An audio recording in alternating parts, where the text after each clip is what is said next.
बहुत पुरानी बात है।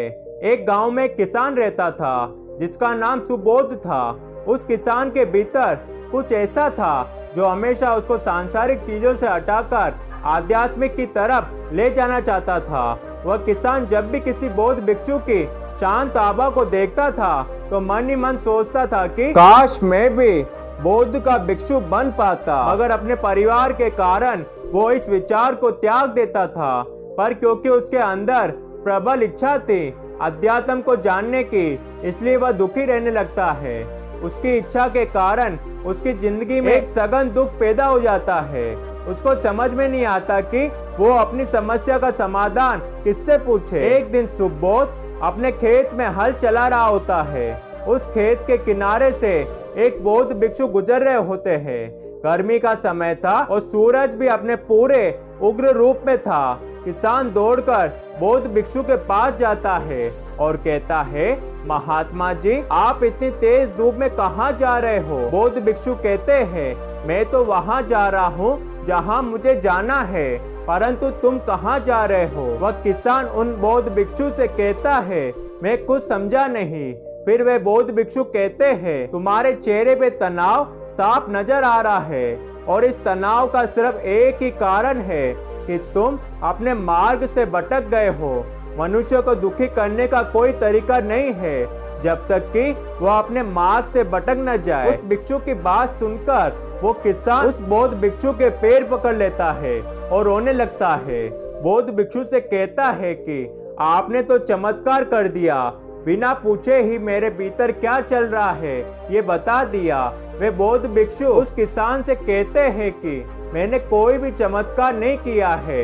जो मनुष्य के भीतर चलता है वह साफ उसके चेहरे पे झलकता है, इसमें चमत्कार कैसा? वह किसान कहता है, लेकिन मैं तो समर्थ नहीं हूँ ये देख पाने में। वे बौद्ध भिक्षु उस किसान से कहते हैं, तुम अभी अशांत हो इसलिए नहीं देख पा रहे हो। वो किसान बौद्ध भिक्षु से पूछता है कि शांत कैसे होते हैं? वे बौद्ध भिक्षु कहते हैं, शांत होना बहुत ही आसान है।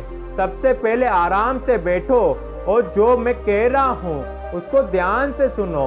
आंखें बंद करो और बोलो कि मैं उन सभी को क्षमा करता हूँ जिन्होंने मेरे साथ कुछ भी गलत किया है।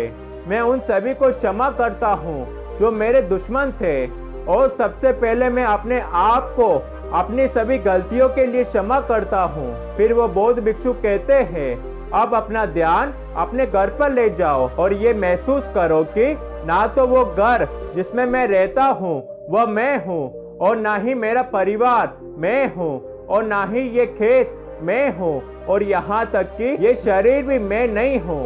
वे बौद्ध भिक्षु कहते हैं कि अब अपने भीतर उस समस्या पर नजर डालो जिसके कारण तुम परेशान हो। समस्या मिलने के बाद उसके हल को खोजो। वो किसान बौद्ध भिक्षु से कहता है कि महात्मा जी, अगर मेरी समस्या का हल मेरे पास होता तो मैं दुखी ही क्यों होता?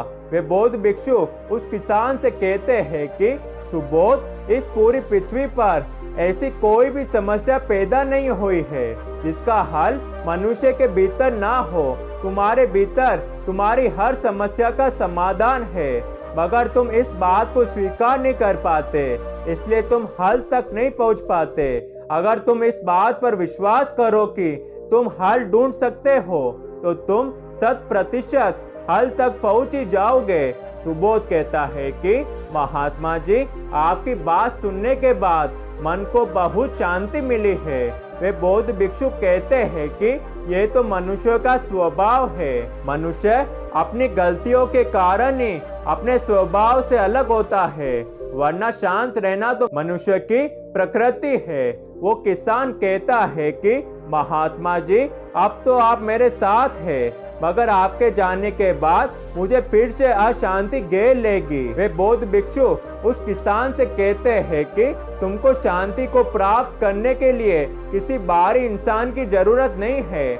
महात्मा गौतम बुद्ध भी कहते हैं कि अपना दीपक खुद बनो, अपनी खुशी के लिए दूसरे पर निर्भर मत रहो।